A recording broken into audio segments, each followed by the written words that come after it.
All right, Sheriff. Appreciate you meeting with me again. Of course. I know this is the third time, but yeah, I do appreciate it. So before we get going in all of this here, the last time that we talked, you were less than 24 hours into your candidacy for governor. Now we're a few months in. Is it 3 months now? 3, 4 months? It's a little bit more than that. It was, I think that was the end of February, roughly around there. So 5 months? Yeah. Yeah, so how is it so far? Is it everything you hoped and dreamed, or is it like, you know, a little bit different than you thought? I mean, what have you learned just in the few months that you didn't know before you announced? It's what I expected. I will tell you that I guess overall, it would be expected. There are different aspects that are worse, different aspects that are better, but I knew what I was getting into. I knew what to expect. I knew I had hopes. I had of how things would go. So, for instance, the amount of support that I have gotten and the enthusiasm behind the campaign is far greater than what we expected. Far greater than what we expected. On the same side, the negativity from opponents that we knew would happen in February, March, April, May, it started immediately. And that took me by surprise. That took the team by surprise, because the professionals that do this all the time, that's out of the norm. It doesn't happen this early.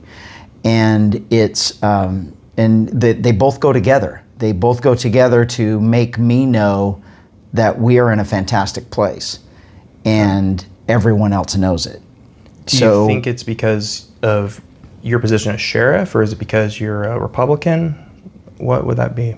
I think it's a combination of all of that. Okay. It's yes, because I'm a Republican, and I think the majority of the state is realizing that supermajority of Democrats, complete Democrat rule in California, you can't blame anything of the last 30 years on a Republican. Nothing. Anything that is bad is 100% the fault of the Democrat agenda, and people are wisening up to that. And the switch to blame Trump, for decades-long failures in California, everyone is seeing right through that.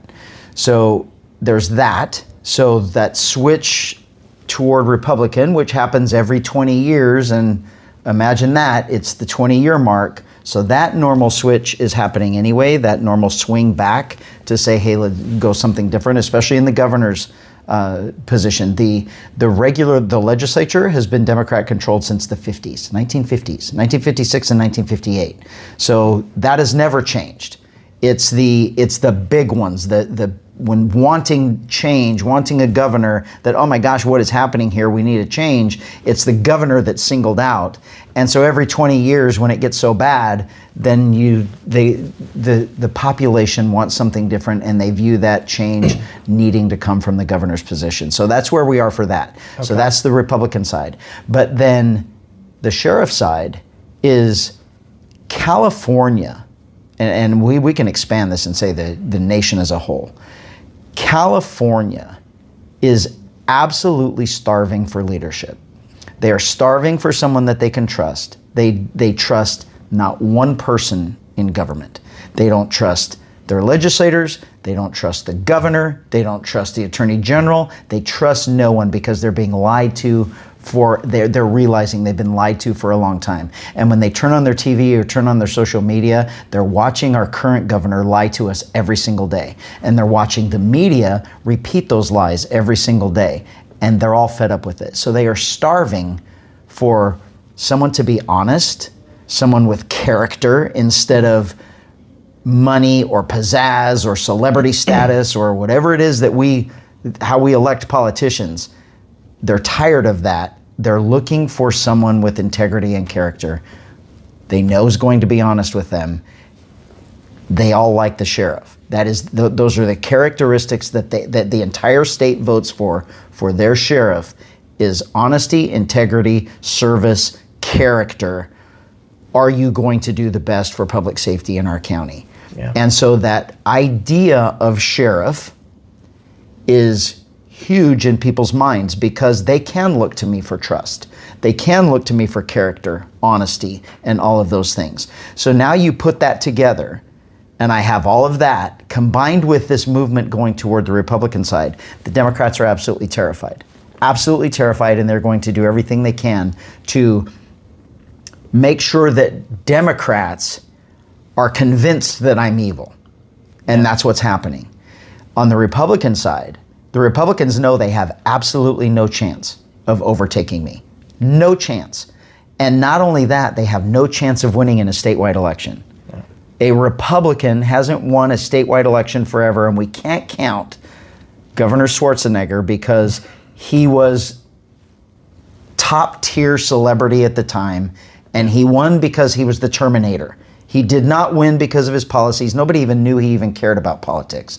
No one knew, made up my own word there. Yeah. No one knew what he even believed in politics. Yeah. It was, he just ran at a time when a Democrat was getting out because of all the failures on a recall, and it was going to be a Republican winning, and he threw his hat in the ring, and he had the most star power, and so we elected him. So that's an anomaly. Yeah. Otherwise, it's been 40 years since we elected a statewide Republican.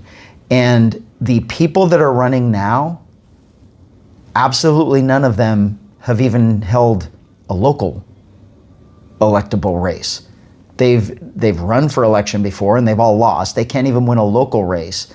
And now they're throwing their hat in the ring to win a statewide race that's going to be extremely difficult because not only do you have to have all the Republican support and the majority of independent support, no party preference, you still have to bring Democrats into the fray, into the middle to support you and vote for you as a registered Republican. And that's extremely difficult. Not one of my opponents have that ability on the Republican side.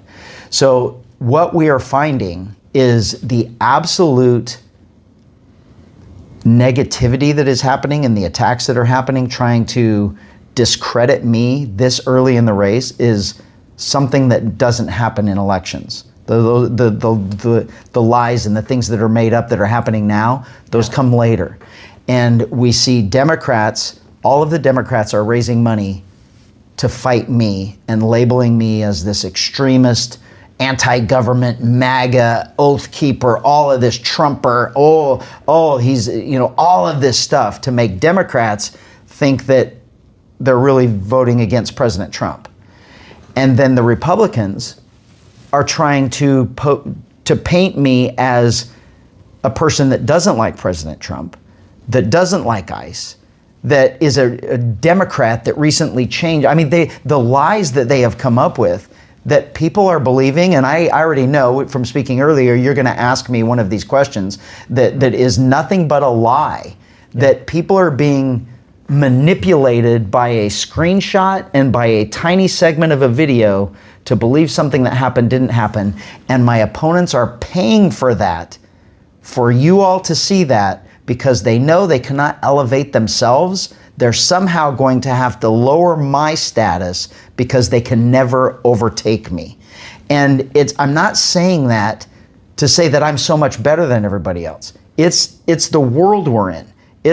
None of them have been a sheriff for 8 years. None of them have been in law enforcement for 32 years, serving the public outside of politics. We don't deal with politics. The Democrats want all of the Democrats to believe that I make all my decisions based on politics. It's an absolute lie.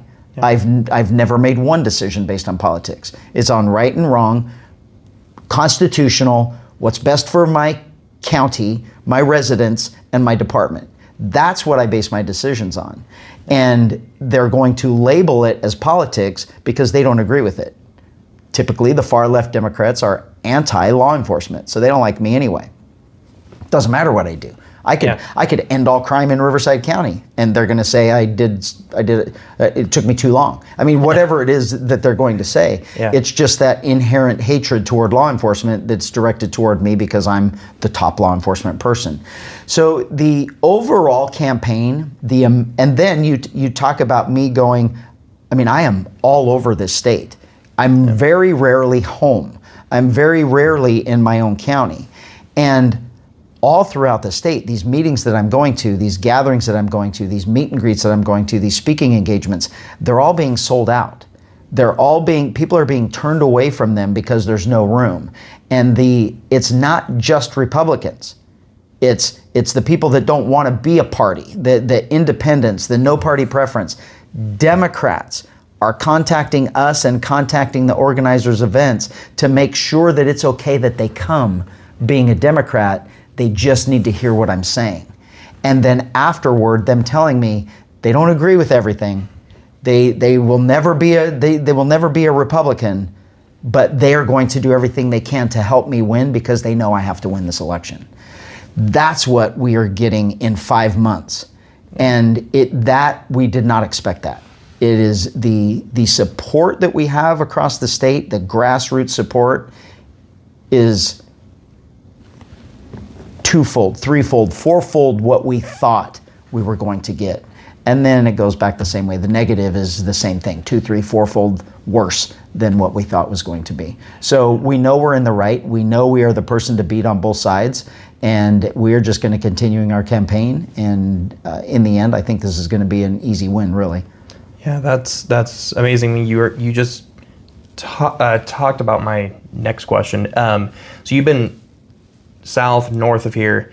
I think you were up in Sacramento recently. This is the most diverse state, I'd say. We have, the coast, San Diego, Palm Springs, Hemet, San Bernardino, Ventura. You have all these areas. How do you think your message is being received in places outside of Riverside? I mean, you talked about the sold out crowds. Are you noticing that it's the same as Riverside? Because in Riverside, from what I'm hearing, I saw a truck a few weeks ago that was wrapped in Bianco for governor, decals. Are you noticing big support in these other areas? Yes, that's what we didn't expect. We knew it was going to come from here, and it's even been more so locally than what we really expected. Yeah. Everything about the momentum is we're almost just riding it, and we're trying to make it go bigger anyway, but we're not forcing it. It's doing it on its own. This is a machine that's rolling, and we did not expect that. So in other parts of the state, it's exactly the same. It's the overwhelming support of the mission. And the reason is I am different than every single person. And what we're seeing now is I come out and I'm running. I think there was one Republican that has zero chance of ever winning. And he's just a perennial candidate that is just a bitter, angry person, and he's gonna win everything. He was already out, and he was telling everybody he was going to run. But I come out with my platform and everything, and we start talking, and now we're finding that every single one of them are just repeating what I'm saying. The funny thing is some of them are dressing the same way I dress now, and they changed their wardrobe to be more me, or to be more casual me, or more normal person me, instead of the polished politician look that everyone thinks they have to be. And my appeal is a weird word to say, but it's my normalcy. I'm just like everyone else. And when we go to all of these places, I'm different than everyone else, and they tell me. And so now I'm going to change the way they're even campaigning now. But one of the things that they all tell me, all of these groups tell me, is we can't believe you stayed here, or we can't believe you actually allowed us to ask questions. We can't believe that you walked around and talked to people before this event even started, because everyone else is the typical politician that none of us want, that just gets whisked into a room so they can speak and tell their spiel, and then whisked out of the room before they have to answer to anything. And for me, they're like, I just sit and talk, and I answer questions, and I ask questions, and try and figure out what's wrong or what their issues are, if they're different from somebody else. And never has that happened before. No politician has ever done that for them.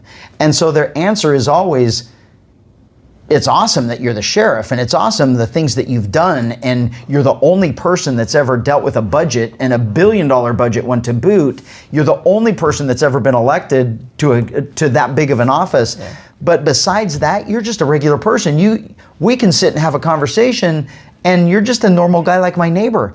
And no one else is like that. So as I'm going around meeting with all of these people, that's what I unfortunately for my opponents in this election, I fit the bill of exactly what California is looking for to change the government that they currently have that they know is harming them. And I'm not saying that to say that I'm something special of anyone else, or that I'm better than anyone else, but I am different than everyone else. Even my mentality of how I approach problems is different. I am the only person in this race that, by nature of my job for 32 years, I'm a problem solver. Don't call 911 if you don't want me to come fix your problem. That's what I do. That's what I've done for 32 years. So don't send me to Sacramento if you don't want me to go there and fix the problems, because that's all I'm going there for. That's my day-to-day, and people see that. People see that. And one of the things that's different than me, and this is going to change politics in California right now, is just like how I run Riverside County law enforcement, I will run the state, in that we can no longer have lawmakers from San Francisco making laws that affect the entire state badly. If Sacramento and Oakland want to destroy their cities, then change your local laws and regulations, because nobody else wants it. The rest of the state doesn't want it. So these Sacramento, Oakland, Bay Area politicians that live in their tiny little world, coming up with these laws and rules and regulations that affect all of us that don't live in that really 90% of the state doesn't affect them. It's okay for them, but you look at crime. We are here where we are in the state of California because the politicians in Oakland, San Francisco, that area around there that is horrible, took their same rules and policies to the state level and changed it for all of us. If you want to destroy your city, you go ahead and destroy your city. We don't want to look like San Francisco. So your Sacramento politicians, stay local and destroy your cities. When you send somebody to the state level, you're not sending them to the state level to make us fail like you are. State level representatives are supposed to all come together for what's best of the state, not them. And that's what's failed. So when I travel the state and talk with all these residents, that's what they care about. They have their own, each part of the state has their own individual issues. And if you make a state law that affects only Blythe, California, that is going to negatively affect Los Angeles. So why would you make it a state law that completely harms a different group of people or a different population of people? It makes absolutely no sense. That is not what state government was intended to do. And unfortunately in California, that's the way it is. Every other Republican that's running is running on a right-wing Republican stance of we don't like Democrats and we're going to change everything. That's not the answer. Right. That's not the answer. The answer for state politics is when actual adults come around a table, take all the information that we have, and then make a educated decision, arguable decision of how we can affect the whole. And if it affects the whole, we're not going to do it. If it affects the whole positively, then it's okay. That doesn't happen in Sacramento, and that's what I'm going to bring to this entire race and to the state capitol building, the governor's mansion, when I get there, is that ability to individually see how my decision is going to affect everybody else, and then maybe change my decision because to make sure that everybody's taken care of, not just a part. Nice. I like that because that's something that's different than what I've heard from other candidates in other states too. It's I'm running as this political party, so therefore everything I do is 100% in line. And from what I understood from what you just said is that's not what I'm trying to do. I'm trying to take every bit of information from everyone and see what is best for our state as a whole. I am not running this campaign for Democrats. I'm not running it for independents, and I'm not running it for Republicans. I am in this race sacrificing what I have here for Californians. Californians as a whole, not a group, not a party, and not a special interest. It's Californians as a whole, because California as a whole is being destroyed by partisan politics, one-party rule, and special interests. And I am going to go there to ensure that that no longer happens. Nice. All right. Well, let's get down to it here. This is something that everyday Californians are dealing with, especially in this year. We have seen so many of these companies and businesses that have shut down in this state. They have moved to other states. They've closed down in counties and moved more south or vice versa. According to Build Remote, this is an article that was published last month. 192 companies have left this state from 2020 to 2025. 54% of those companies moved to Texas. The second after that is at 7%, and they went to Florida. 17 of these companies had more than 10,000 employees. One of the major companies was Chevron, and Chevron, I didn't know this until I was really reading up on this, is that they started here in 1879. I don't know if you knew that, but now they're moving to Houston. This is the California Gold, and they have moved. Is this due to the oil industry? Is this due to the state? Is this due to the politicians? According to them, it's due to overregulation, but that's just one company. There are plenty of other ones. What do you think that problem is? Because this is something... So I already know what the problem is, because I'm asking these businesses. I'm asking the people that are leaving. Why are you leaving? Why would you leave the greatest state in the country? And you mentioned Florida and Texas.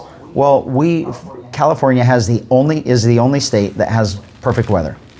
Our weather is absolutely perfect. If you want to have snow, you can go find snow. If you don't want snow, you can never see snow in your life. If you want hot, you can go find hot. If you want beach, we have an entire coastline of beach. No other state is like that. We don't have humidity. We don't have bugs. We don't have the weather that every other state has that drives them away. You mentioned Texas and Florida. That's the closest that you can get to California, is Texas and Florida. They have water, they have beaches, they have a little bit of weather, but they have the bad things that we don't have. They have humidity, they have hurricanes, they have tornadoes, they have bugs, they have all of those things that people don't want that make their lives miserable there. But they're leaving because California is overregulated and overtaxed. Their businesses cannot make money in California, and so they are leaving. It's no longer prosperous for them to be here. It is not because of our weather, because of our geography. It is not because of Californians, because Californians are the best people in the entire country. It is 100% an absolute, complete failure of government because of overtaxation and overregulation. And overregulation is worse because overregulation is the hidden things that the attorneys make these bills, and I hope nobody out there believes that our legislators are writing bills to go in and get them passed. It's embarrassing to me what our legislators do, because some of them can't even carry a conversation. Some of them can't even write a complete sentence.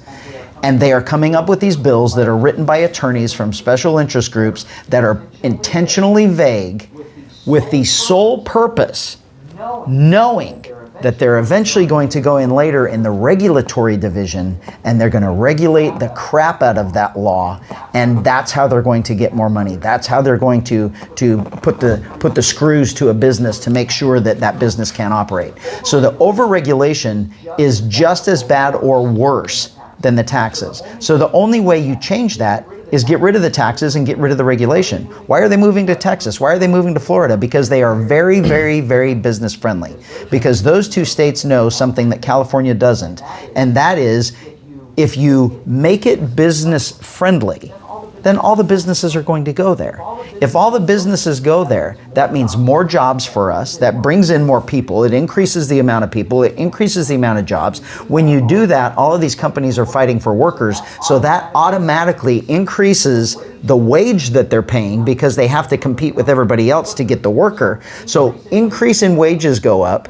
Increase in spending for the state goes up. If you decrease the amount of taxes, now you have an automatic lowering of the cost of living, an automatic increase in the wage that workers are being paid, and now look at that gap of spendable money that they have to go out and buy the things that they need to take care of their kids, to put their kids in private education, to buy the toys that they want, to buy the boats, to go on vacation, to do all of those things that we work our butts off to do, and we can't do here because you can work as hard as you want and they just take more from you. The harder you work, the more they take away from you here in California. They penalize hard work in California. We're the only state in the country that penalizes hard work in the form of we're taking your money from you. Yeah. And people are tired of it. So if we make it business friendly, we stop those businesses from leaving, and then we make it to where a place that is now, there's no business in the rest of the country that is saying, hey, I know, let's make our business better, let's move to California. No one. There is no business doing that. We need to change the environment in California without the regulations, without the business taxes that make businesses want to stay here and move here. And that automatically makes us better, and it increases and decreases everything that we want in the exact order that we want. And that's how you make California be more productive. That's how you make businesses stay here. Businesses make more money. That means more employees. That means more money for the employees. Yeah. And then we are benefiting as consumers. That's how you make it work. This is junior high economics. And unfortunately, everybody's going to say, no, it isn't, because we no longer teach that. We stopped teaching basic economics a long time ago, and the way of our school system went to teaching us that all that stuff was bad, and it's horrible. That's a whole nother discussion. Yeah. But this is going to be a lot easier than people think, because it is 100% government intrusion and government overreach through regulatory process that are causing our problems. Yeah, Chevron said that they're going to save a total of $209 million a year by 2029, when that's the transition period. Just $209 million could be applied to many other things, and this is just one company. There's Neutrogena, there's Tesla, there's X. There's so many of these companies that are leaving here, and just with Chevron, just with Chevron alone, they're they're adding 5,000 employees. They left here with 2,000. They paid for them to transition to Houston, and they've added another 5,000 due to all these savings. The progressive left wants everyone to believe that business is bad. Big business is bad. Big business is the downfall. That's pushing you towards socialism. They don't want private ownership of any business. Small business in California are being destroyed by our government and by regulation. Big businesses can accommodate somewhat by making up for it in the rest of the country, but when it gets too bad, then they're going to have to leave. And that's what we're finding now, is that what they could benefit from the rest of the country, from sales or from whatever it is no longer working. California topped them out, and so now they have to leave California. And it's honestly, it is not rocket science. This is basic common sense. This is, we identify a problem and we attack the problem and we fix it. That's what's going to happen. So you talked about bringing the businesses back, about cutting the overregulation. But just in this state, the fast food minimum wage has gone up to $20 an hour. According to an EPI report, which is Employment Policies Institute, when Gavin Newsom signed this bill into law, which is AB 1228, he created the mandate that the $20 minimum wage for fast food workers. And according to this report, 98% of the businesses that were interviewed raised menu prices, 89% reduced the employee hours, 73% they limited the employee shift pickup and overtime opportunities, 70% reduced staff, and currently over 16,000 fast food workers have lost their jobs. Is this a problem in California? Do you agree with the $20 minimum wage, or how could you fix this? I do not agree with the $20 minimum wage, and the reason being is I've already explained that to you. Yeah. It's supposed to happen organically. It's not supposed to happen because government tells you. And organically is when you bring the businesses in. Big business, you can hate big business all you want, but big business gives you your jobs. If you eliminate all big business, you no longer have a job. If you punish all of these businesses and they close and they pack up, you no longer have a job. So this whole thing about punish big business is evil, evil, evil. Actually, big business is our friend because we don't have money without big business, because that's who's paying us. That's where we go to work. That's how we make a living. Right. And we're in America. It could be us that owns the big business. It depends on how hard you want to work. And that's what's we're being lied to. We're being manipulated, we're being lied to, we're being emotionally charged to where we don't make rational decisions anymore because we're in our emotional side of the brain. It's absolutely ridiculous. And it's the minimum wage. Here's another lie. This is why I'm going to be elected. People are absolutely being sick and tired of lied to. The minimum wage, by telling, this was the argument when he said he was going to do it. Everyone said you're just going to increase the cost of goods and nobody's going to benefit from it. Basic knowledge. Economics 101 from a junior high level said that raising the minimum wage to $20 was a bad thing because it was going to have negative consequences. And he did it anyway. Why? There was a reason. Who benefited from it? We didn't, because the price of everything went up. The price of hamburgers went up. The price of tacos went up. The price of groceries went up. Yep. Everything went up because businesses were required to pay more for the thing that they pay the most for. Personnel in any business is the number one driver of expenses. And so when you're forced to pay more for personnel, that forces the price of the product up because you have to make up that difference. Basic Economics 101. Yeah. So Business 101. Who benefited from it? We didn't. Right. The workers didn't. Most of them got laid off. They lost their hours. They benefited nothing. They got their checks at the end of the month didn't change. Right. We're all paying more now. But who benefited? Government. Government benefited. Yep. What was going on at the time when he did this? Massive, massive deficits. Well, how do you fix deficits? California thinks deficits, we don't have enough money. Take more money from the residents. Because they will never look at, we need to cut spending. We need to cut the size of government. We need to cut the waste and the bloat from government. So government just says, where can we get more money? And they said, I know, we'll force people to pay more and then we'll have more income tax. Yeah. We'll have more business tax. And that's exactly what they did. The government made more money because we all now have to give them more money. It's horrible. And it's obvious, and that's exactly what happened. And nobody talks about it. The media's not going to report it. The government's not. They don't even want you talking about minimum wage anymore because they're going to have to answer for their failures. There's a reason why Kamala Harris didn't get in this race. Twofold. Number one, I was begging her to get in this race. And we already know that the Democrats are afraid of me being in this race because of the public safety background, because of my name recognition across the state, and because of that whole sheriff thing where everybody likes their sheriffs. Everyone votes for a sheriff. They're all happy with their sheriffs, and the entire state sheriff's association is supporting me. And they're terrified of that. And they know I'm vocal. They know I know the answers. They know I know the solutions because I'm involved in the government. She got out of this race because she knows that there is absolutely no way for her to defend California right now. She would have to come in. That she wants to be president. She's going to run for president again, the same as what Newsom is doing. For her to get into this race, she's going to have to defend the failure of California. California politics that she supports and she represents has harmed us, and there's no defense in that. That's why Newsom is acting like a Republican. That's why some of our legislators are going more toward the middle, because they know it's an election season and they know people are fed up. Newsom's trying to be president. He knows that we're a laughingstock, and no one's going to vote for a governor of a state that's the laughingstock, that he caused to be the laughingstock.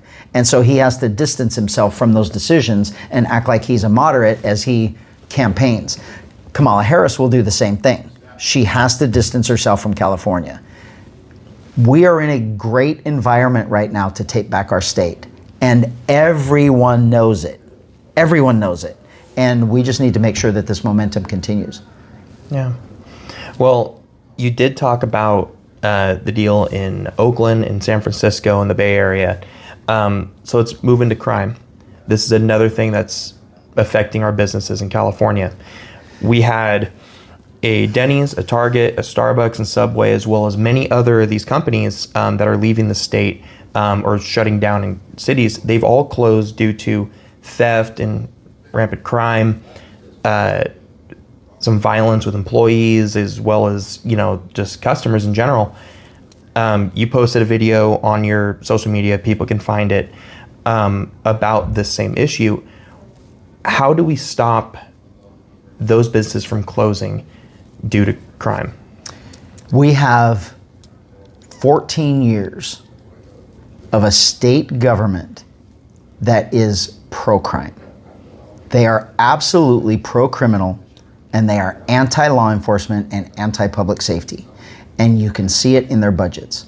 The number one role of government is public safety. That's police, sheriff, it's law enforcement, and fire service.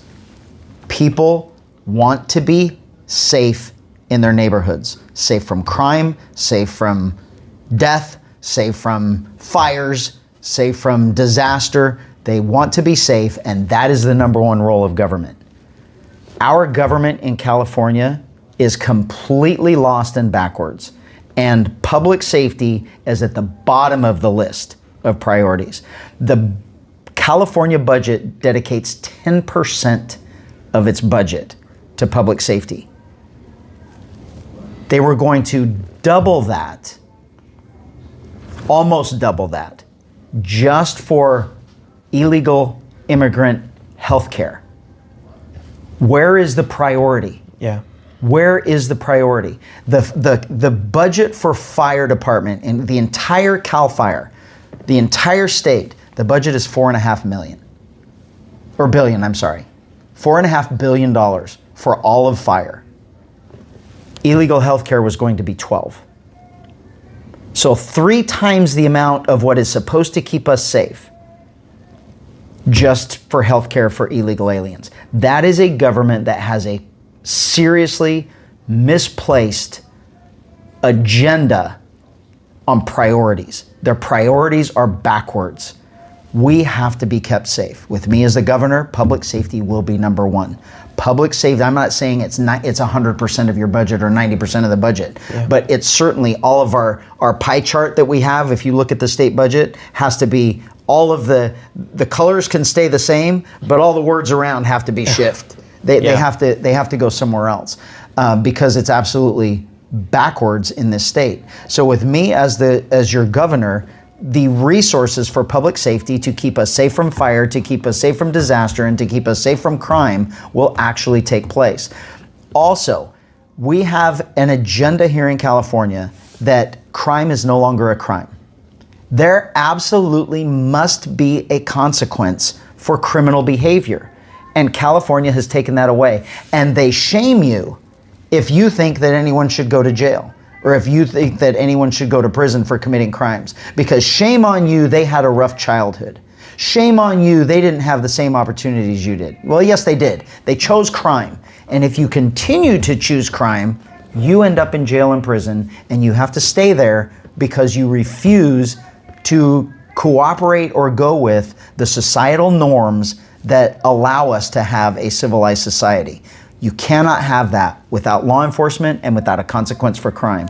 With me going there, a nationwide expert in public safety and law enforcement, me going into Sacramento with an agenda to make sure that California is safe is exactly what this state needs. And I don't have to go hire someone to ask them. I don't have to go ask somebody's opinion on how it should be done. I'm just going to put the people in place that I know can get it done based on what we all know. And that's exactly what we need. So you talked about public safety. So let's talk about the protest that happened in Los Angeles. That was just two months ago. This was due to ICE agents serving warrants for illegal immigrants that were here. They were. Let me just correct you. Yeah. They were the warrants were for criminal illegal aliens. They were not for people that were here illegally. They were for people who were here illegally who also were criminals. We can't fall into the same argument that the media wants us to believe, and what this narrative is of ICE just going and trying to get Tia and deport her. That's not what was happening, and that's not what started those riots. It was very specific. Yes. These turned into riots. Cars were torched. Businesses were looted. Many businesses had to shut down due to this. There was assault on law enforcement officials. How should this have been handled? What should happen going forward? And what is the separation of power from the mayor to the governor on what they can do? One of the big issues that you saw there was highway patrol. I lead the highway patrol. I will set the agenda for highway patrol.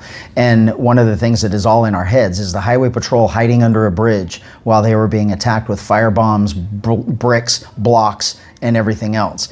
And no different than as the sheriff here, as the commander of the highway patrol, there would have been dead people on that bridge.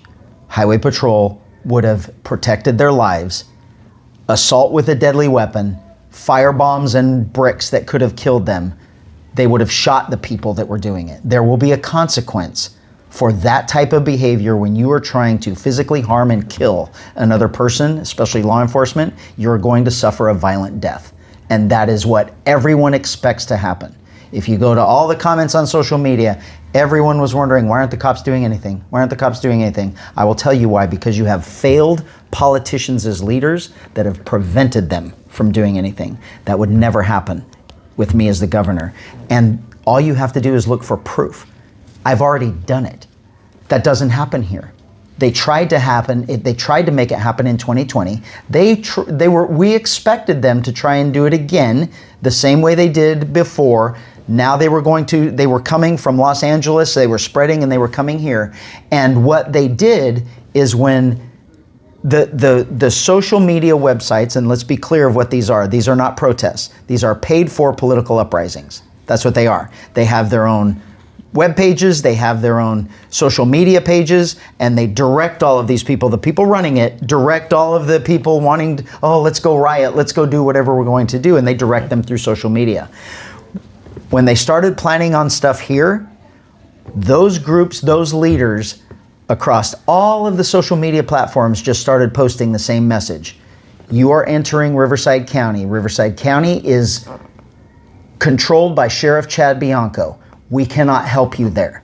Do not go around county buildings. Do not engage with law enforcement. And what happened? No one showed up. No one came here because they know we hold them accountable. They are not going to come here and victimize our cities, victimize our businesses, and victimize our residents, because I've already proven that we will not allow that to happen. And so Riverside County is safe. As long as I am here controlling law enforcement, Riverside County is going to be safe. Me as the governor controlling state law enforcement, this entire state is going to change. And I will expose the Mayor Bass, the mayors of these other cities that prevent their law enforcement from doing the job that they should be doing. I will expose them to everyone, and they are going to suffer. The biggest consequence for a career politician is you're not going to get elected again. That's the only thing they're afraid of. They want to keep that power. They want to stay in power, and I'm going to expose them for the frauds that they are, for the political frauds that they are, because they don't care about their residents. Yeah, according to NBC LA, at the end of June, a total of $32 million was the cost for the city's response to these protests and riots.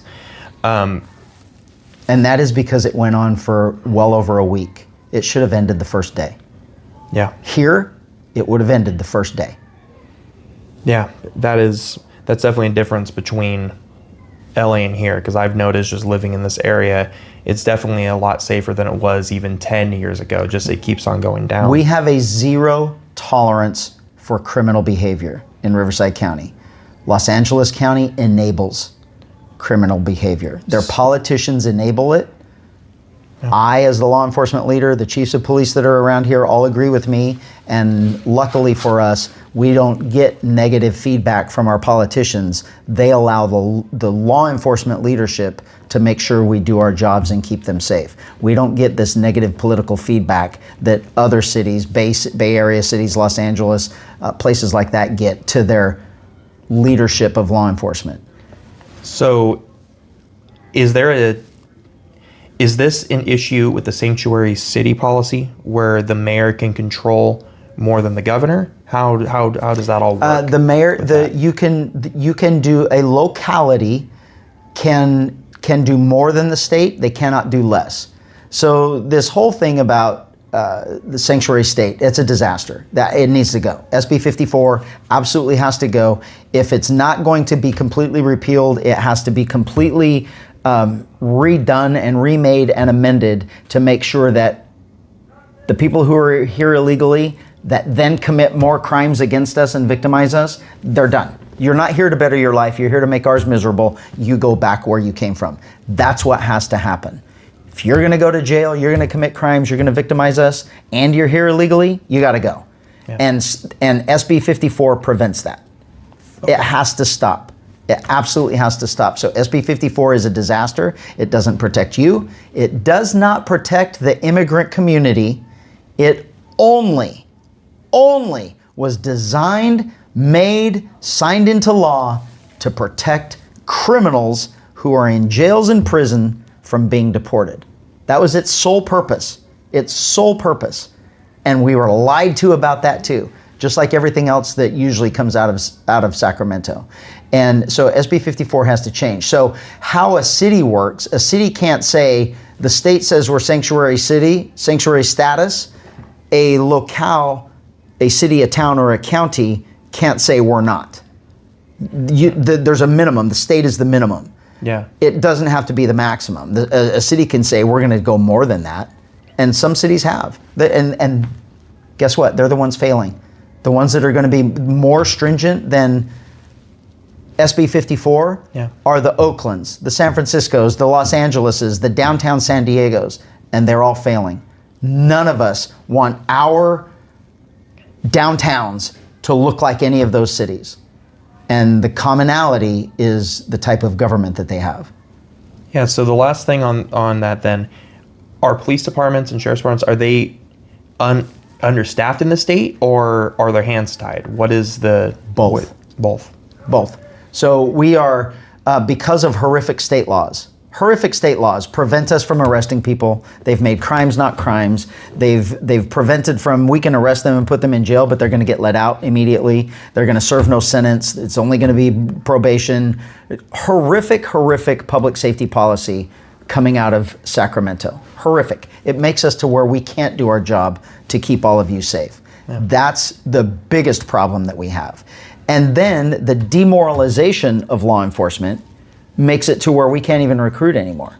The recruitment and the retention is just the animosity, the emotionally driven, politically driven animosity for law enforcement makes a lot of them want to quit. It's like, this isn't worth it. I don't get paid enough. I'm out of here. I'll go do something else. I'll move to a different state, but I'm out of here. I'm not doing it. And then the younger generation coming up, it's almost if they go to college, They are told all through college that law enforcement is bad. We're all racists, we're all bigots, we're all fascists, we're all of these horrific things, and nobody wants to be that, so why would you want to be a cop? They're purposely making it happen. This is an agenda to demoralize, demean law enforcement, so nobody wants to be, so that the defund the police movement was an absolute disaster, and they absolutely knew it. There is no place, even the LA and the San Francisco and the Portlands, they all say, oh yeah, we suffered for defund the police. So how are they going to do it? How are they going to defund the police without defunding the police? Let's make it so they can't hire anybody. Let's make it so nobody wants to be a cop. So we're going to artificially do it. We don't have to take away their money. There's not going to be anybody for them to employ. And that's where we're at right now, is I'm in a unique position because I am not understaffed. And I am in a unique position because I do not have a shortage of people to hire. People are flocking to us to work here. And we are having a problem with attrition, that certain people say it's not worth it anymore, or I don't get paid enough for this, or I've been here long enough, I'm just going somewhere else. I'm going to another state. That's what's happening. The same as everybody else. We're not immune to it. So we're losing the same thing. Husbands and wives that work for us have husbands and wives that are in business outside. And when their businesses close, or when their businesses say, hey, do you want to go work in Tennessee? Or do you want to go work in our office in Texas or Florida or Idaho? They're like, yeah. And then their husbands or wives that work here are like, I'll just go work there. My wife got a better job. My husband got a better job. We're out. So we have that problem, the attrition problem, but we manage our attrition and we're still full. So I can't tell you that we have a personnel problem. We don't. I will tell you that we have the best law enforcement agency in the state and arguably the country. Everyone wants to work here. Everyone, for the most part, you can't make everybody happy, but for the most part, everyone is happy here. Morale is through the roof. We have a fantastic morale here. Our public supports us. Our governments, our local and county governments support us. We have an amazing organization here. It's not like that in the rest of the state. And that has to change. That perception of law enforcement has to change. And it's only being allowed to happen because that's what the government, the politicians, that's what they want everyone to believe, and then the media does it for them. The media just repeats all of these things. The media has followed that agenda, and now we're all easily misled by scrolling through TikTok and watching the news. And sometimes that's not reality. Yeah, well, talk about everybody being happy. Let's move on to politics here. So the Emerson College polling just released this with Harris out. Katie Porter has become the front runner on the Democratic side. But there's still a total of 38%, according to this polling, of undecided. How can you pick up that 38%? Is there something else you can do? Because there's so many people that are in this running right now. Yeah. And even though we're a year away. This is the message that I want to get out to people. Yeah. Why are you believing these polls? That's very true. Why are you believing it? If you went back to 2016 and 2024, the polls said that President Trump had absolutely zero chance. Yeah. Absolutely zero chance. Every single poll up until the night before the election, the night of the election, said that he had zero chance he was going to lose. We are being manipulated by polling. Polling has a complete opposite purpose than what you think it is. It's trying to emotionally influence you. I've already told you how people are trying to raise money. They're trying to raise money. Democrats are trying to raise money to fight me. The Republicans are trying to raise money to fight me and to spend their money on bringing me down. Travel the state and go on a liberal social media, typically liberal social media site. Go on any of the news organizations' social media, and when they talk about politics and when they talk about the governor election, read all the comments about what people are saying. There was a recent one that 2 days ago of, here's the 8 candidates, the top 8 running for governor. Who are you going to vote for? And that's a liberal organization. Yeah. And there were 1,000 comments when it got sent to me yesterday. It had only been up for a day. There were 1,000 comments. I went through every single one of them. And I'm guessing, just on remembering what some people said, at least 90% all said me. From a liberal organization, they all said Bianco had, and the comments are, I'm a libertarian, it has to be Bianco. I'm a lifelong Democrat, it has to be Bianco. I've never voted in my life, it has to be Bianco. Yeah. That's what the comments say. Those are polls. Those are real polls. Right. The polling, I mean, I'll throw one from one of my opponents. And some of the polling is purposely done to make people think you're doing better than you are. Or, in this case, to make people think that someone else is doing less than what they are. Right. You cannot tell me that from before I announced I was running, when people just assumed I was running, and they're doing all of these polls, and all of these polls have me in the high teens, and I'm not even running. And then now, all of a sudden, after 5 months of an unbelievably successful campaign where I raised more money than anybody else, I have double the donors of my nearest competitor. I have double the amount of donors. Double. All of that happening, and now they want, a poll wants us to believe that I went from the high teens down to 6. And the person that went from 1 or not even on anyone's radar went up to the high teens. Yeah.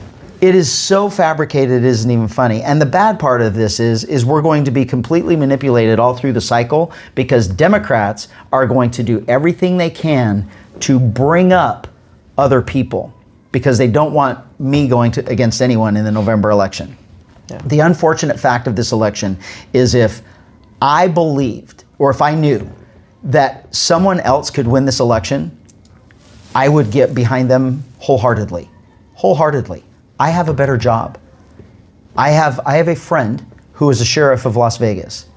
He ran for governor and won on the same environment, same public safety profile. We're emulating that campaign. We are going to win this campaign, this election. He ran against an incumbent Democrat who was popular. Yep. And based on his history, 30 years of law enforcement, same as mine, same pro public safety, anti-criminal, same platform, and then fixing some of the other things that were in the state, we're going to do the same thing here. There's already a roadmap that completely shocked the nation, that a sheriff, I mean, nobody cares about a sheriff, but that sheriff just completely upended Nevada politics. And we're going to do the same thing here. And everybody knows it. So how are they going to combat that? They're going to combat it with the polls. So all of these people that want me to win, they're going to be looking at these polls and saying, Bianco's only 6%? Oh my gosh, that means Hilton is going to be the one that we have to vote for, because we all have to consolidate. Let's vote for Hilton. Well, the Democrats that are making sure all of these numbers come out that way know that Hilton has absolutely no chance of winning in a statewide election. None. He has no ability to win a statewide election, and honestly, Steve Hilton knows it too. I will be the only person that has the ability to win a statewide election. And so the Democrats don't want me in this campaign. They don't want me going to November. So they're going to try and prop somebody else up and harm me to make sure that I'm not number 1 or 2 in the June election. And that's what these polls are designed for. Yeah. How can you tell me that I have double the donors, I have more money raised than anyone else, and Katie Porter raised $100,000 more than I did. So we're the same. So if Katie Porter, and she has a nationwide fundraising machine. So she's getting fundraising money from everywhere. So she's an anomaly. Everyone else, I completely outraised, double the donors. Everywhere I'm going, they're selling out. They have to turn people away. There are massive amounts of people that show up to these things. Yeah. Everywhere I go tells me, every single place I go to, a group that I talk to say, we've never had this many people before. But yet the poll wants you to believe that I'm at the bottom of the list. There's a reason for that. Yeah, well, and the fascinating thing about the same article that was just posted, 58% of voters disapprove of Newsom's ability as governor.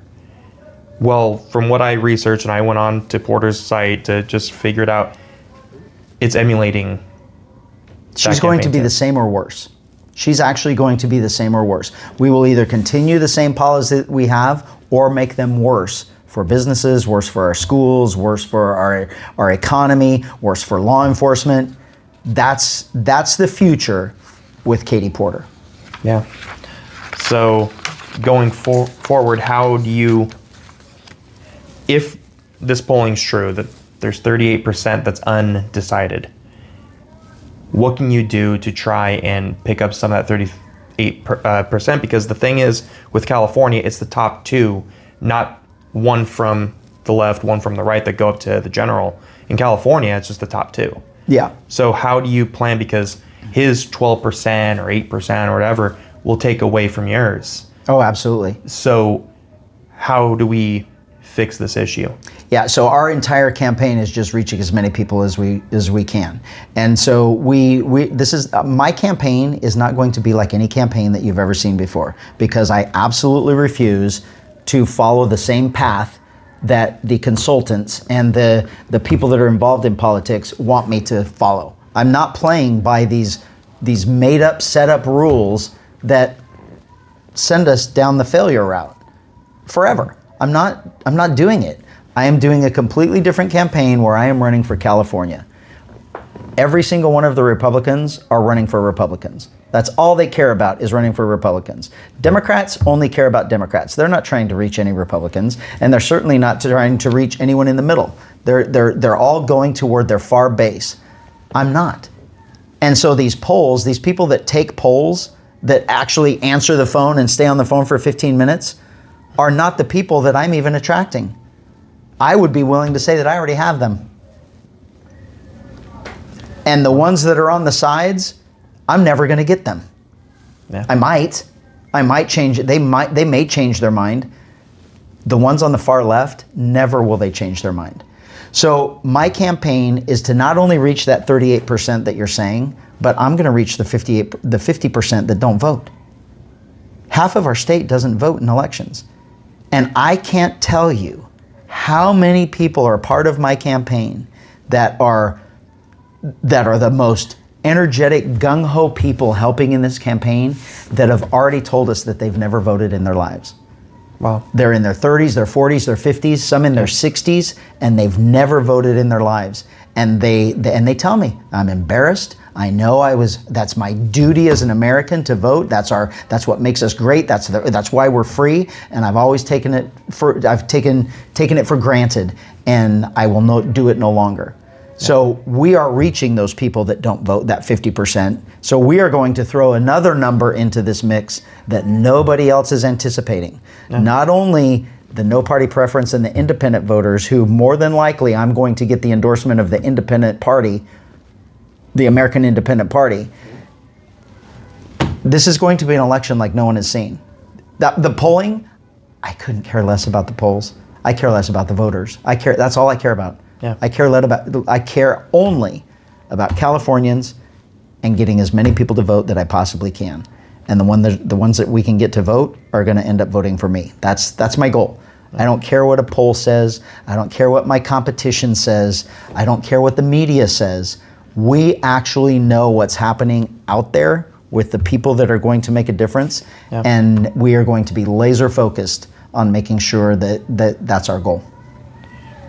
Right on. All right. Well, the last part of this is I reached out to different people, some companies, to ask a question. The first one I got is from the Shootist, which I'm sure you're familiar with, in Marietta. It's a firearms store, and they screamed out as fast as they possibly could, "Stop the FET tax."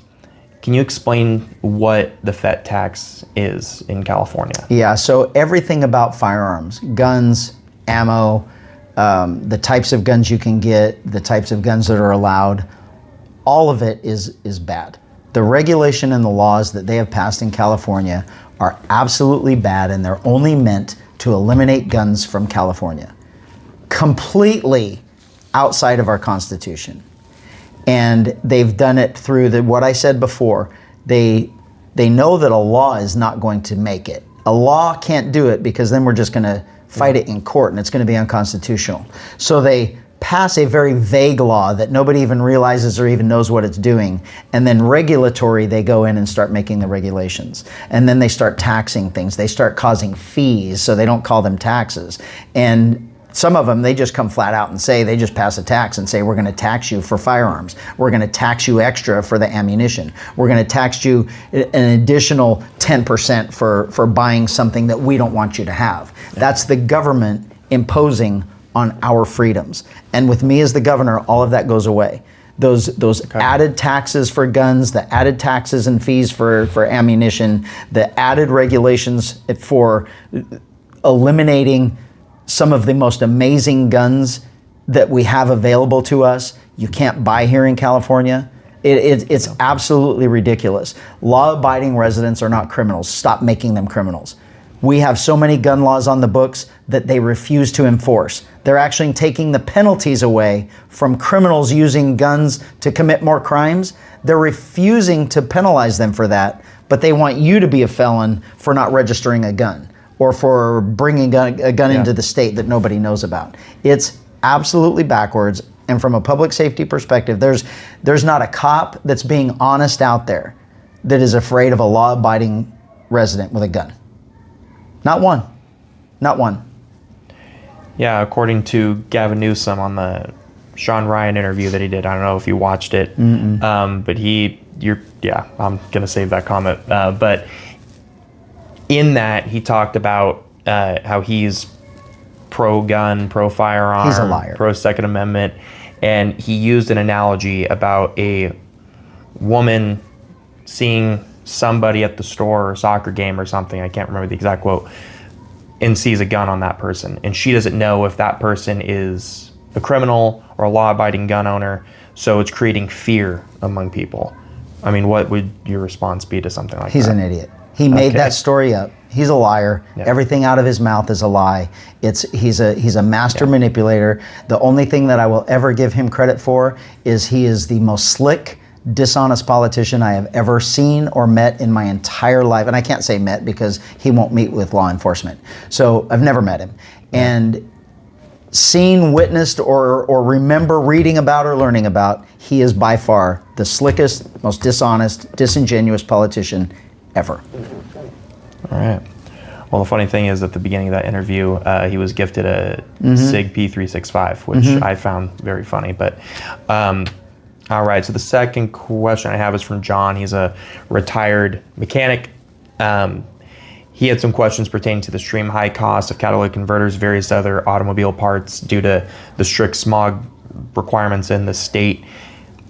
How can you fix this issue? Yeah, those are regulatory causes, and we are not going to have those.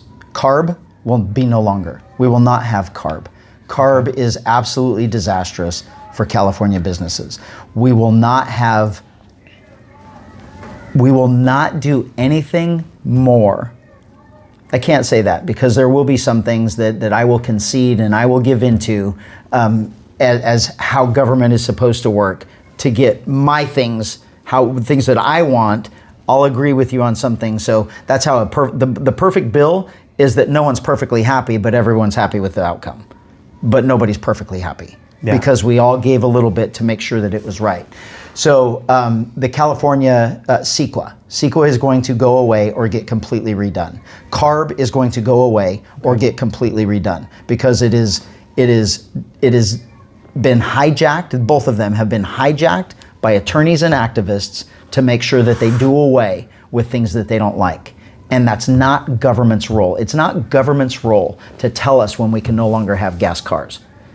Yeah. Technology, human innovation, the evolution of the way things work, advancements in innovation and technology and all of those things, that is what is going to drive us away from gasoline cars, not the government telling us so.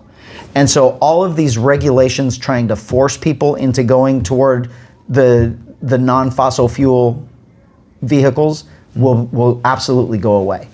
Eventually we'll get there. We may not even know what the technology is going to be that gets us away from gas cars, but it's not going to be the government telling us so. Yeah. And I will make sure that California government isn't trying to be one of those governments that we all don't want. All right. Well, the next one is from a man named Brandon. He's a homeowner in Riverside County. This is something that bothered him for a while. I mentioned this to you at the beginning. There's a viral picture that's going around back in 2020, downtown Riverside, during the BLM protests, riots, and all, the situations that were going on at that time.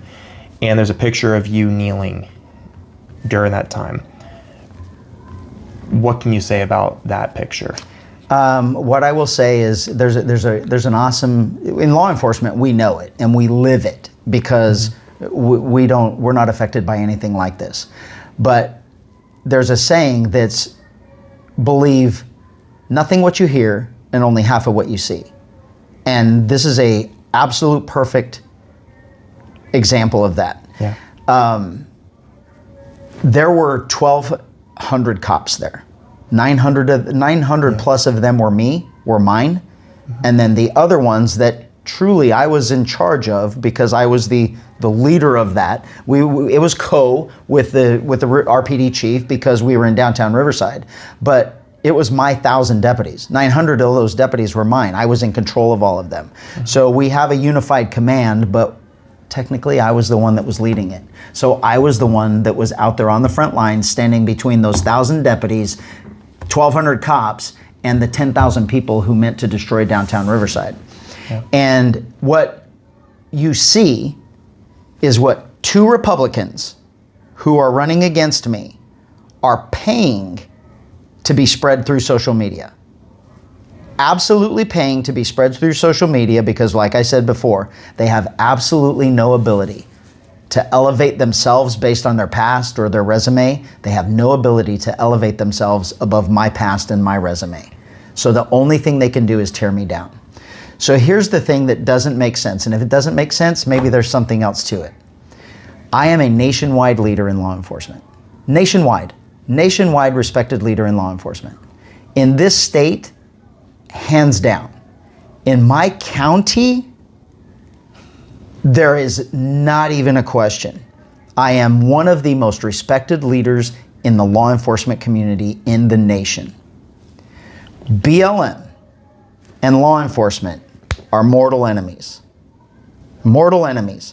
Their only intent was to destroy law enforcement. They hate law enforcement. It was a made-up organization anyway that was only meant to destroy the public. So we know now, factually, it was only there to destroy public perception of law enforcement.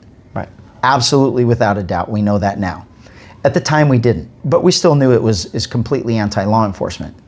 So, for all of those people that believe that I knelt to BLM, tell me how one of the nation's leaders in law enforcement has that status if he sided with the people that hate law enforcement. Right. I would have been run out of my county if my deputies believed that I knelt to BLM. Run out of my county. I wouldn't be the sheriff. I had another election coming up. Right. Did you ever see that get used in my election? No. Never. Never. Right. We all know here what happened. And for all of those people that believe I did, I don't care what you think. I care what the 1,200 people behind me know, and that's all that matters to me. So if you want to believe what someone else wants you to believe for political purposes, more power to you. The reality is if you actually do a little bit of Google research and just watch all those videos that you can find from the whole thing, you can find all the full length, but then you have to actually put time and effort into watching them instead of that 20-second clip. You can see that they were asking us if we would pray with them. We had already told them that it was going sideways, and I told them, it's done. We're going to give you 20 minutes to clean out, and then we're going to shut you down. We're going to label it as an unlawful assembly, and we're going to start arresting people, and we're going to start using force to get you out of here. And they thanked me for everything that I had done for that entire night, letting them go past curfew, letting them do whatever, yell F Bianco, kill Bianco, all of the things that they were yelling to me, we let that all go because that happens all the time to cops. I mean, they weren't being violent. I'll let you protest. It's your constitutional right to protest. That's what I was there for, to allow you to constitutionally protest, but I was not going to allow you to be a criminal. And so when we told them that it was going to happen, they thanked me for everything. They actually told me where all the weapons were hidden, where all the bad players were in the crowd, and where we could expect the resistance coming from, and the rocks and the tools and the bottles and everything else that were thrown at us. They told me where all of that was going to come from. And then just like we had done 2 days before in this office, 2 days in a row, before they left my office, we prayed that it was going to be a good weekend, a good safe protest. And so at that time, he said, Sheriff, can we pray to make sure none of your deputies get harmed, make sure that none of the protesters are harmed, everybody gets home safely? And I said, absolutely. And they said, can your deputies pray? And I said, I turned around and I said, if anybody wants to pray, you can pray. And I told them I can't force them. You can watch all of this if you were actually not lazy and took the time to do it, but instead, some people are sitting on their couch in the safety of their living room, on their phone, probably in their underwear, saying, I would have done it different and I could have done this. The reality is, not only was I leading the 1,200 cops that were there, I was also leading the 10,000 protesters. And that is what everyone's afraid of. That is what the Democrats are afraid of. The Democrats know that I did everything I could to appease those people instead of just punishing them. Yep.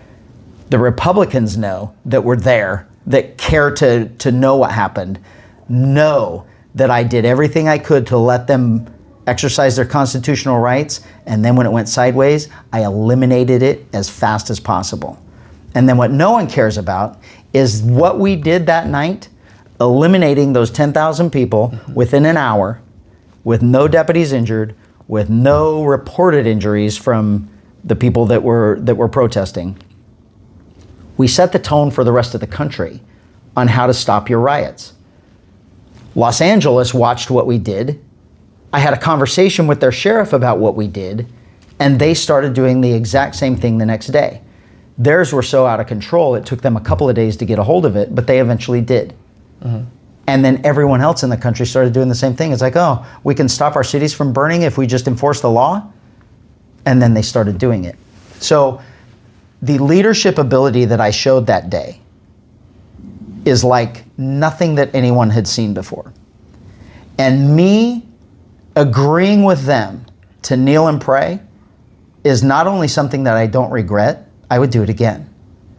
I did not kneel to BLM. They're domestic terrorists. And every single person in law enforcement, especially the ones that were there, knows that. And that's why I'm the nationwide respected leader that I am today, because I did everything right.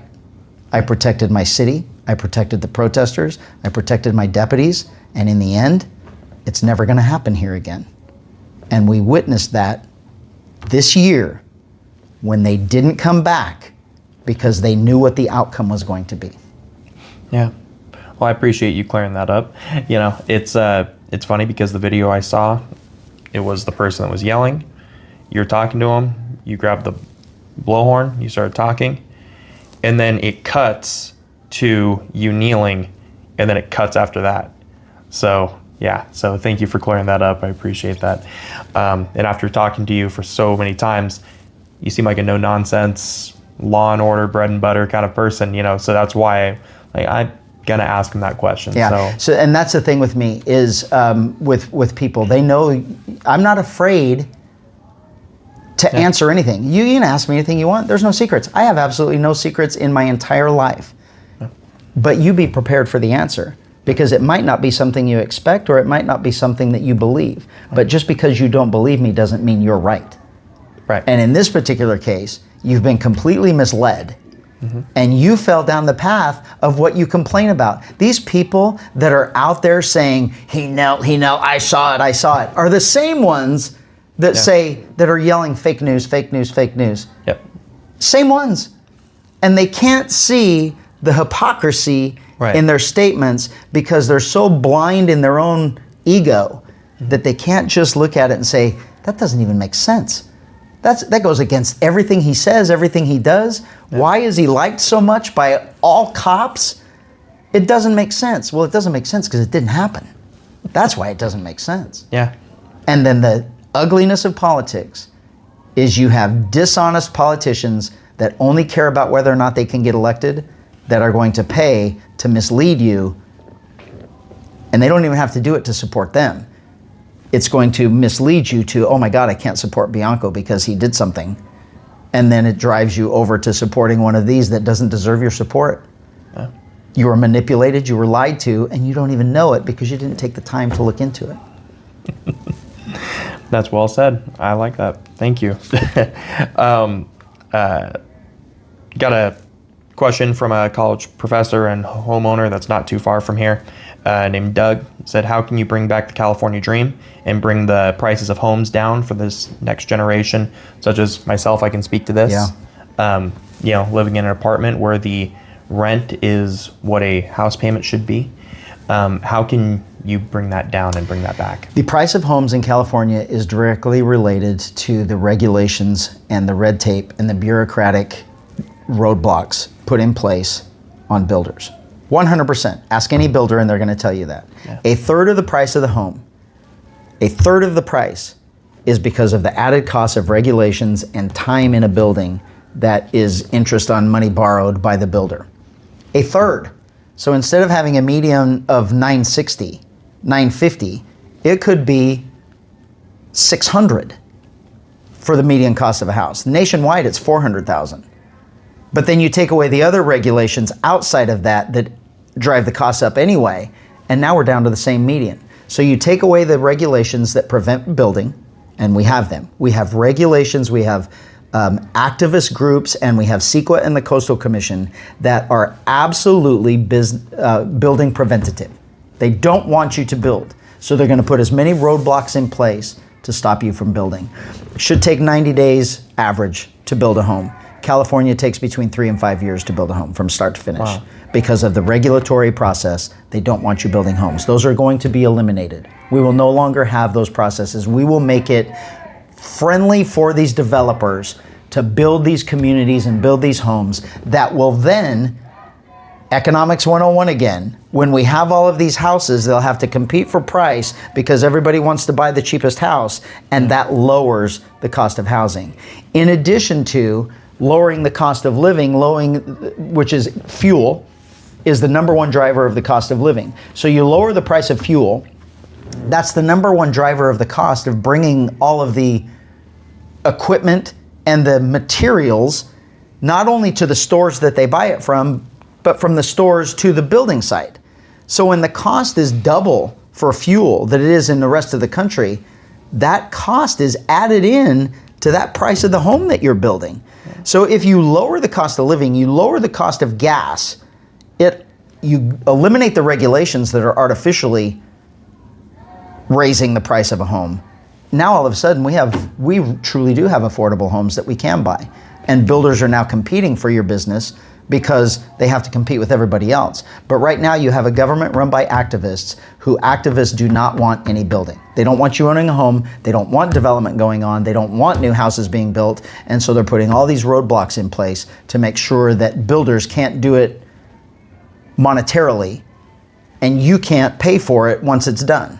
So if a builder knows that it's going to cost $1.2 million to build this house, and then they know there's absolutely no way they can sell that house for $1.2 million, why would they build that house? Yeah. They're not. That's why they're not. And we've got to get rid of that. And so this is another thing with me. You're going to get nothing but the truth. Government is not being honest of why we have these problems. And with me, I'm going to tell you why. Everyone knows that's why we have this problem. Ask a builder. Do you know who doesn't come up with the regulations for the building industry?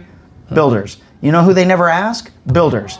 They don't care. They ask the activists, and the activists just don't want their building going on, and so they stop it.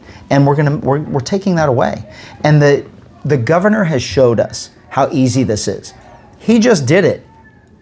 We lost the entire Pacific Palisades, and he, with his signature, removed the requirements from CEQA and the Coastal Commission. So that tiny little area, those absolute restrictions of building no longer apply. So if it was that easy, just with a stroke of a pen, why can't you do that for the entire state? Why can't we all benefit from that? And the reason is, there is no reason. We all should benefit from it. And day one as your governor, I will sign those away, and builders will be able to build us homes, affordable homes, truly affordable homes that we can buy and we can strive for that California dream. The California dream has been completely removed in one generation by overregulation, overtaxation of our state government. And it has to be stopped. It has to be reversed. And it's going to take someone like me with the guts, the courage, and the fortitude to say no to these special interests trying to bribe me into doing it, because I'm only there to bring back that California dream and make it to where Californians are actually being assisted in their personal advancement by the government, instead of us paying to just increase the size of government. Well, that's good to know. Yeah, because my generation, the ones that are graduating from college right now, they're graduating with degrees and they can't get a job, and then they can't afford a home. So we have this extended stay with parents, where they're staying into their 30s. I was fortunate enough to get out. It's tough. It takes two incomes. My wife's, she works. I work. I'm still going to school and grad school. So, when they're graduating, their extended stay, that was not seen back in the 80s and 90s as much as it is today. So I think there's also an issue with job availability as well. These degrees aren't worth as much as they used to be, so they're having to go for PhDs, which is more in debt. So that's something else I think is... Why isn't there jobs?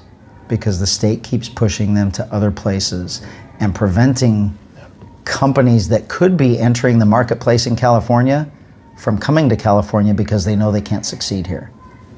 That all has to change. Everything is all related. The cost of gas, the cost of homes, the regulations, the inability to drill oil, the inability to process our own oil and turn it into gasoline. All of these things, our education process, worst in the country. All of these things are government caused.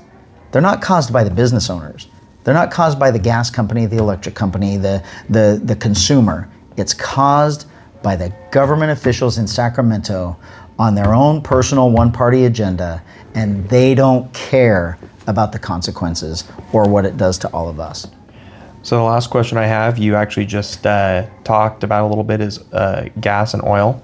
This is from Randy, mechanic of 30 years in Moreno Valley. He had a question pertaining to the prices. 2 oil refineries just announced they're closing in California. One is Phillips 66, located in LA. They produce a total of 139,000 barrels a day. They're closing at the end of this year in Valero, which is located in the Bay Area.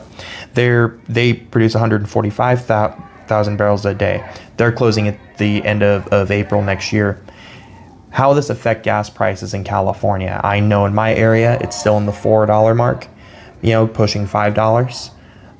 Last semester alone, I was driving out to Riverside 6 days a week from where I'm at, and I paid $180 in gas a week. It's tough. What will this do? It's going to make it far worse. Absolutely. Gas is going nowhere but up. While the rest of the country right now is going down, California has nowhere to go but up because of the regulation and the taxes and the fees that are imposed on gasoline because your government doesn't want you using it. That is the sole reason why our gas is so high. We are the largest state in the country, 43 million people. We have the most drivers in the entire country. We have the most cars in the entire country. And we import 80% of our oil, even though we have more oil than Texas. We have more oil in California than the state of Texas, and we import 80%. They want to say it's because of saving the environment. Really? It's an absolute lie. Because the 80% of oil that they're bringing from other countries couldn't care less about the environment. They don't care less, not one single bit about the environment. And they're paying the ships to, talk about carbon imprint, they're paying all of the ships to bring all of that oil all the way into California, or to pay someone else to process it too and then bring it into California, it's astronomically harmful to the environment compared to just drilling our own, processing it here ourselves, and then us being like Texas and having the lowest gas in the country. Gas in Texas is $2.30 a gallon. Ours should be too. Yeah. And if we would drill our own oil, remove the regulations that are driving those businesses out, which that's all it is, ask them. You just have to ask the two companies why they're shutting down their refineries. The only answer is California regulations. That's it. That is what So they you said. take away the California regulations and now they don't leave, and now more come back in. You take away the building restrictions, now they can build another one, and now we refine our own, we pump our own, we have $2 a gallon of gas, and now that absolutely astronomically lowers the cost of living, because everything about the cost of living revolves around the transportation of goods. Everything. Man. If you're paying more for fuel to bring things into California, to move things from the farm to the store, from the warehouse to the department store or whatever it is, and then all of those things come into play with cost of fuel, back and forth with fuel, you pay for it when you buy that good. Yep. The goods or the services, the price increases because of the back end costs. So if you eliminate the back end costs or you substantially lower them, that drives it down. And then this, God forbid we keep talking about the same old thing. Economics 101. That's how you make the economy work. And when you stimulate the economy, not artificially like California wants to do with taxes and everything else and making the size of government bigger, you do it organically through businesses, workers, lower cost of living, lower taxes, everything working together to drive that economy, drive spending. Because I'm telling you what, if I have an extra $1,600 a month, I'm not spending it. I'm not saving it. There is no one. There's a couple. There's a couple of people that live on barely nothing and save all of their money. And then they die with a whole bunch of money and somebody else gets to enjoy it. The majority of us, when we have extra money, there's something we want for it. Yeah. I want to work hard so I can buy that new car. I want to work hard so I can afford to go to dinner once a week with my wife. I want to work hard so I can buy a boat. I want to work hard so I can pay for my grandkids. I already paid for my kids. I want to work hard so I can pay for my grandkids to go to private school because California schools are horrible. Yeah. So if I want to work hard, I'm going to spend my money. And that's how the economy is stimulated and grows, because everyone is like that. Yep. Wow. Well, with the remaining couple minutes we have, is there anything else you want people to know about you, what you're doing, your fight to save the state, as you say? Yeah. I mentioned this a little bit. I don't think I went into detail.